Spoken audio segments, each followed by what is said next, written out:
નમસ્કાર બાળકો, એમસીક્યુ માટે આઈએમપી થિયરી પ્રણાલીના માત્રાત્મક અને વિશિષ્ટ ગુણ વિશે માહિતી આપો. બહુ જ સહેલો ટોપિક છે, અતિશય સહેલો. માત્રાત્મક ગુણ કોને કહેવાય? તો શબ્દમાં જ જવાબ છે કે પ્રણાલીના જે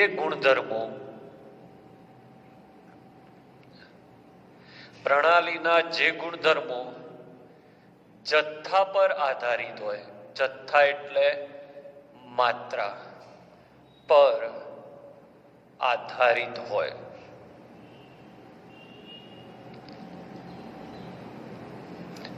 પ્રણાલીના જે ગુણધર્મો જથ્થા પર એટલે કે માત્રા પર આધારિત હોય તેવા ગુણધર્મોને માત્રાત્મક ગુણધર્મો કહે છે.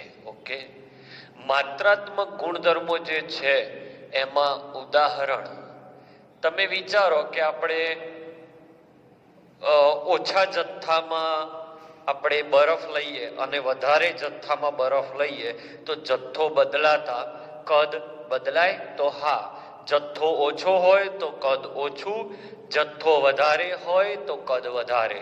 આમ કદ એ માત્રાત્મક ગુણ થયો, દળ એ માત્રાત્મક ગુણ થયો, ઉત્કલન બિંદુમાં વધારો માત્રાત્મક ગુણ કહેવાય. ઉત્કલન બિંદુ નહીં, હમણાં સમજાવું છું. ઉત્કલન બિંદુમાં વધારો માત્રાત્મક ગુણ, પછી ઠાર બિંદુમાં ઘટાડો માત્રાત્મક ગુણ. અને આ ચેપ્ટરમાં આપણે જે 4 પોઈન્ટ ભણવાના છે એ એન્થાલ્પી, આંતરિક ઉર્જા, મુક્ત ઉર્જા અને એન્ટ્રોપી. આ ચારે ચાર માત્રાત્મક ગુણધર્મો છે. ઘણા બધા માત્રાત્મક ગુણધર્મો છે. ઇન શોર્ટ, માત્રાત્મક ગુણધર્મો જથ્થો બદલાતા હોય છે. ઓકે, બહુ જ સહેલો પોઈન્ટ છે. હવે વિશિષ્ટ ગુણની વાત કરું તો વિશિષ્ટ ગુણની અંદર શું આવશે? તો વિશિષ્ટ ગુણની અંદર પ્રણાલીના જે ગુણધર્મો, વ્યાખ્યા એનાથી ઊંધી આવશે. પ્રણાલીના જે ગુણધર્મો જથ્થા પર એટલે કે માત્રા પર આધાર રાખતા નથી તેને વિશિષ્ટ ગુણ કહે છે. ઓકે, જેમ કે ઉદાહરણથી સ્ટાર્ટ કરું. જોજો, બહુ મસ્ત ઉદાહરણ છે. ઉત્કલન બિંદુ. હવે પોઈન્ટને સમજજો કે ઉત્કલન બિંદુમાં વધારો જે છે એ માત્રાત્મક ગુણ છે, પણ ઉત્કલન બિંદુ પોતે વિશિષ્ટ ગુણ છે. કેમ આવું? તમે અહીંયા એક પાત્રમાં પાણી લઈએ આપણે. ઓકે, આ પાણીનું તાપમાન 25 સેલ્સિયસ છે. એને 26 લઈ જવું હોય તો અહીંયા ઉર્જા આપવી પડે. આમાં પાણી સમજી લો 1 લીટર છે. હવે બીજું પાત્ર લઉં જેમાં પાણી 2 લીટર છે.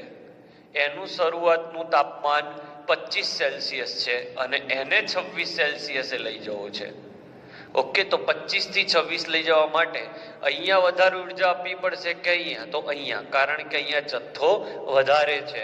એટલે ઉત્કલન બિંદુ અથવા તાપમાનમાં વધારો કરવો હોય તો એ જથ્થા પર આધાર રાખે છે. પણ કોઈ તમને એવો પ્રશ્ન પૂછે કે આ 1 લીટર પાણીનું ઉત્કલન બિંદુ કેટલું? તોય તમારે 100 સેલ્સિયસ જ બોલવું પડશે. એમ કે 2 લીટર પાણીનું ઉત્કલન બિંદુ કેટલું? તોય તમારે 100 સેલ્સિયસ જ બોલવું પડશે. ઓકે, એટલે ઉત્કલન બિંદુ એ વિશિષ્ટ ગુણ છે જે જથ્થા સાથે ન બદલાય. ઠાર બિંદુ એટલે કે ગલન બિંદુ અલગ વસ્તુ છે, પણ સમજવા માટે. પછી ખાસ વાત, જેમ કે ઘનતા. તો જો ઘનતાની એક ખાસ વિશિષ્ટતા છે. ઘનતા છે એ વિશિષ્ટ ગુણમાં આવે. કારણ શું? આ ખાલી સમજવા માટે છો કે ઘનતાનું સૂત્ર શું થાય બાળકો? તો દળ ભાગ્યા કદ. તો દળ એ પણ માત્રાત્મક ગુણ, કદ એ પણ માત્રાત્મક ગુણ. તો બે માત્રાત્મક ગુણનો માત્રાત્મક ગુણનો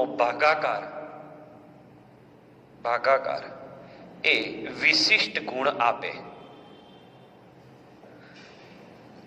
બે માત્રાત્મક ગુણધર્મોનો ભાગાકાર વિશિષ્ટ ગુણ આપે. કેમ? જથ્થો વધે તો દળ વધે, સાથે સાથે કદ પણ વધે. એટલે દળ ભાગ્યા કદ, ઘનતા અચળ થઈ જાય. તો બે માત્રાત્મક ગુણનો ભાગાકાર વિશિષ્ટ ગુણ આપે છે. ઓકે, તો માત્રાત્મક ગુણ એટલે શું, વિશિષ્ટ ગુણ એટલે શું, એમાં આપણે આગળ વધી રહ્યા છીએ. ઉત્કલન બિંદુ, ઠાર બિંદુ, પછી વક્રી ભવનાંક.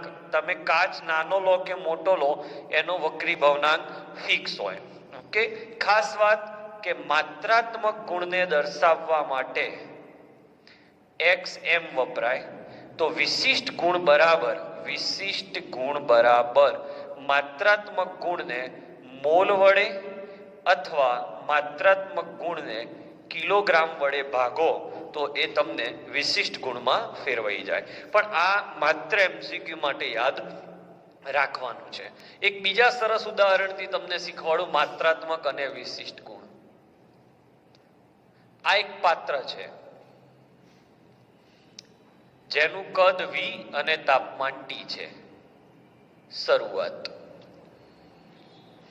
હવે બે સરખા ભાગ કરું એટલે જથ્થો અડધો થઈ ગયો. તો બોલો, આ અહીંયા તાપમાન કેટલું? તો T જ હોય, અને અહીંયા પણ તાપમાન T જ હોય. એટલે તાપમાન એ જથ્થો બદલાતા નથી, બદલાયો. પણ કદ કેટલું થાય? તો અહીંયા V હતું, તો અહીંયા અડધું થાય અને અહીંયા અડધું થાય. આમ કદ એ માત્રા પર આધાર રાખે છે અને તાપમાન એ માત્રા પર આધાર રાખતું નથી. બે સરખા ભાગ કરવા છતાં તાપમાન બંને ભાગમાં એટલું જ રહ્યું. એટલે જથ્થો બદલતા તાપમાન નથી બદલાયું, પણ જથ્થો બદલતા કદ બદલાયું છે.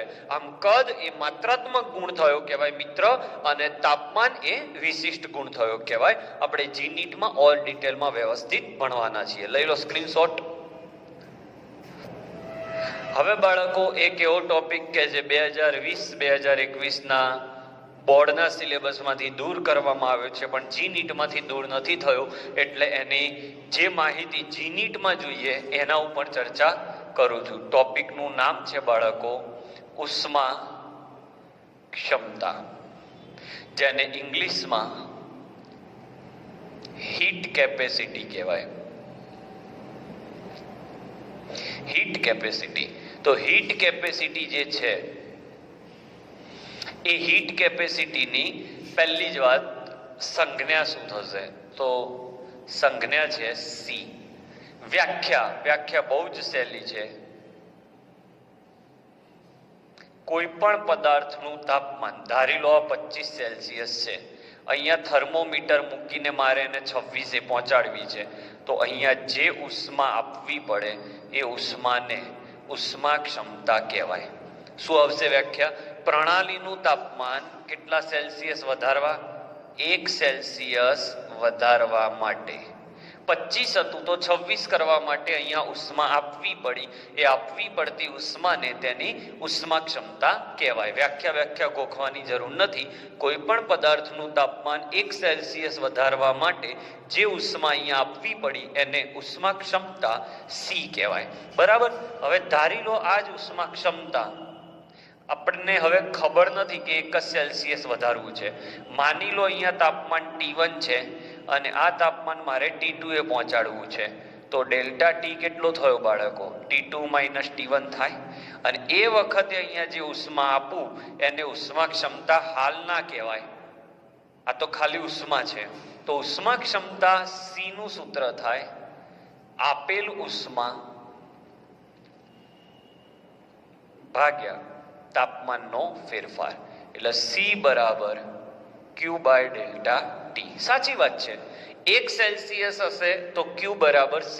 2 સેલ્સિયસ હશે તો Q બાય 2 બરાબર C. 3 સેલ્સિયસ નો વધારો હશે તો Q બાય 3 ઇક્વલ C. બીજું અગત્યનું માઇન્ડમાં નાખી દેજો બરોબર મિત્રો, કે તમને કોઈ એમ કે ડેલ્ટા T 2 સેલ્સિયસ છે તો ડેલ્ટા ટી કેટલા કેલ્વિન થાય? તો 2 કેલ્વિન જ થાય. ભૂલથી એવું ના કરતા કે 273 + 2, ભૂલથી પણ ના કરતા, કારણ આ ફેરફાર છે. જો તાપમાનનો ફેરફાર 2 સેલ્સિયસ હોય, સેલ્સિયસમાં 2 હોય, તો કેલ્વિનમાં પણ 2 જ થાય. ચેક કરો, તમે 25 સેલ્સિયસ ને 27 કરો તો કેલ્વિન કેટલા થયા કહેવાય? તો 298 કેલ્વિન થયા કહેવાય, 300 કેલ્વિન. એટલે ફેરફાર અહીંયા 2 નો જ થાય અને અહીંયા પણ 2 નો જ થાય. ઓકે, તો અગત્યની વાતો હું જે છે એ જ બોક્સ કરું છું, જે તમારે યાદ રાખવાની છે.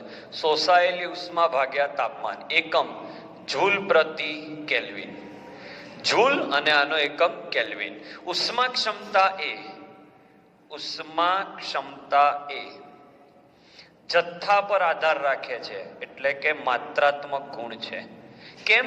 જથ્થા પર તમે ઓછું પાણી લેશો તો એ જલ્દી તાપમાન વધવા દેશે, પણ વધારે મોટું પાત્ર લેશો પાણી વાળું તો એમાં તમારે તાપમાન વધારે ઉષ્મા આપવી પડશે. તો જે પોઈન્ટ ટીક કરું એટલા જ તમારે ધ્યાનમાં રાખવાના છે. Point number 1, point number 2, point number 3.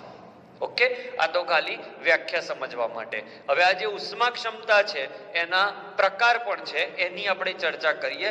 એક પણ પોઈન્ટ તમારો કાચો નહીં રાખો, ભલે બોર્ડ વાળાએ ડિલીટ કર્યો છે, સ્ક્રીનશોટ લઈ લો. ચલો, હવે ઉષ્મા ક્ષમતાને અલગ અલગ રીતે લખાય. એક છે મોલર ઉષ્મા ક્ષમતા પણ લખાય. મોલર ઉષ્મા ક્ષમતાનું સૂત્ર શું થાય? તો C બરાબર સૂત્ર શું હતું બોલો? Q/ΔT હતું. પણ આમાં મોલ ખબર નથી કે કેટલા મોલ પાણીની વાત છે, તો અહીંયા આપણે એને મોલ વડે ભાગી દઈએ તો આને મોલર ઉષ્મા ક્ષમતા કહેવાય. એટલે 1 મોલ પદાર્થનું, બસ વ્યાખ્યામાં આટલો ફરક. વ્યાખ્યા જો કે તૈયાર પણ નથી કરવાની. હવે આને CM લખીએ તો આ જે CM છે અથવા C મોલર એ વિશિષ્ટ ગુણ થઈ ગયો કહેવાય. મેં આગળ હમણાં જ કહ્યું કે કોઈ પણ માત્રાત્મક ગુણને મોલ કે ગ્રામ કે કિલોગ્રામ વડે ભાગો તો એ વિશિષ્ટ ગુણ બની જાય. પેલામાં આપણને પાણીનો જથ્થો ખબર નથી, આમાં પાણીનો જથ્થો ખબર છે કે 10 મોલ હોય તો 10 વડે ભાગવાના, 20 મોલ હોય તો 20 વડે ભાગવાના. એટલે મોલર ઉષ્મા ક્ષમતા વ્યાખ્યા અહીંયાથી જ ખબર પડી જાય. મોલર એટલે 1 મોલ. એકમ શું થશે મિત્રો? તો એકમ થશે જૂલ પ્રતિ કેલ્વિન મોલ ઇનવર્સ. બરાબર. બીજી આવે છે વિશિષ્ટ ઉષ્મા ક્ષમતા. વિશિષ્ટ ઉષ્મા ક્ષમતા એની અંદર આનું આ જ છે, પણ એમાં 1 ગ્રામ માટે છે.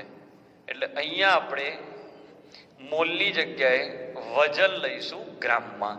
એટલે આનો આ પણ વિશિષ્ટ જ ગુણ જ કહેવાય, કારણ કે ગ્રામ વડે ભાગો કે મોલ વડે ભાગો, આનો એકમ આવી જાય જૂલ પ્રતિ કેલ્વિન ગ્રામ ઇનવર્સ. ઓકે, તો આ 2 વિશિષ્ટ ગુણ છે અને ઉષ્મા ક્ષમતા એ માત્રાત્મક ગુણ છે. યાદ રાખો, કોઈ પણ માત્રાત્મક ગુણને મોલ કે વજન વડે ભાગો તો એ વિશિષ્ટ ગુણમાં ફેરવાઈ જાય છે. તો સૂત્ર નંબર 1 Q/ΔT, સૂત્ર નંબર 2 મોલ વડે ભાગ્યા, સૂત્ર નંબર 3 વજન વડે ભાગ્યા. ઓકે, સ્ક્રીનશોટ લઈ લો.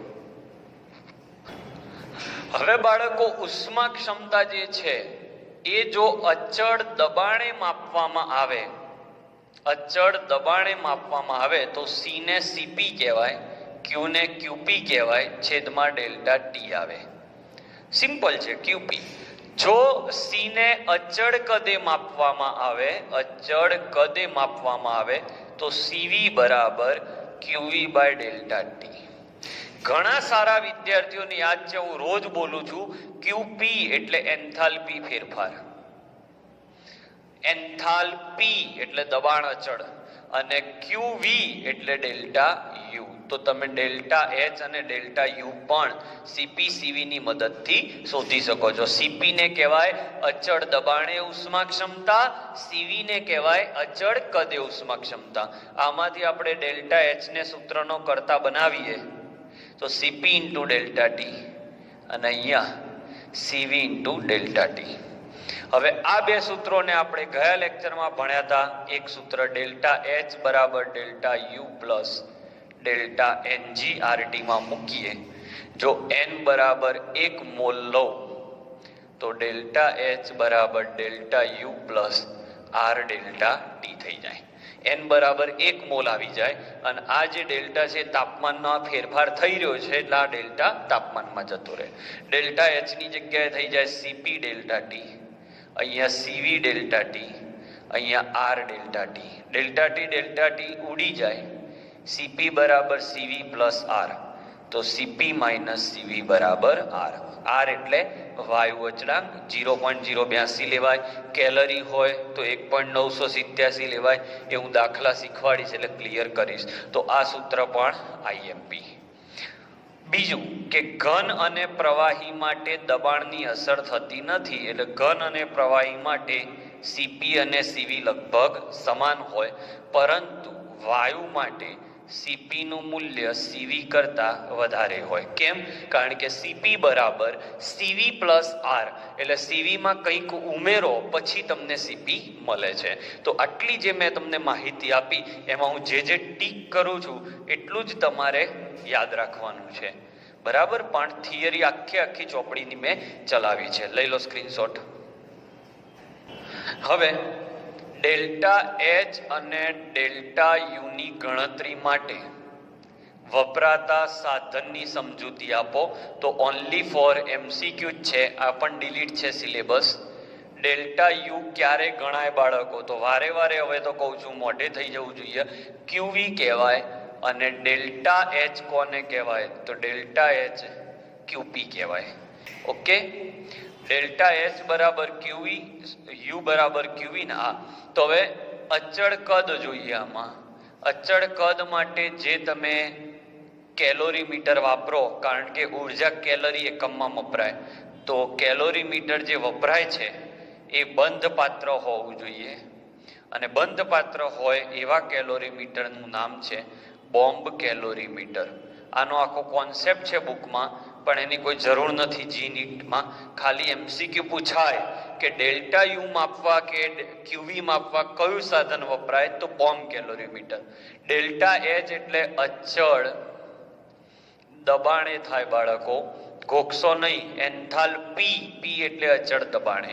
તો આ ખુલ્લા પાત્રમાં પ્રક્રિયા થવી જોઈએ, અને ખુલ્લા પાત્રમાં જે પ્રક્રિયા થાય એવા કેલોરીમીટરને સામાન્ય કેલોરીમીટર જ કહે છે. તો બેમાં શું ફરક? આમાં પાત્ર બંધ રાખવામાં આવે, આમાં પાત્ર ખુલ્લું હોય. આમાં અચળ કદ હોય, આમાં અચળ દબાણ હોય. આને માપવા વપરાતા સાધનનું નામ બોમ્બ કેલોરીમીટર, અને ડેલ્ટા H માટે સાદું કેલોરીમીટર.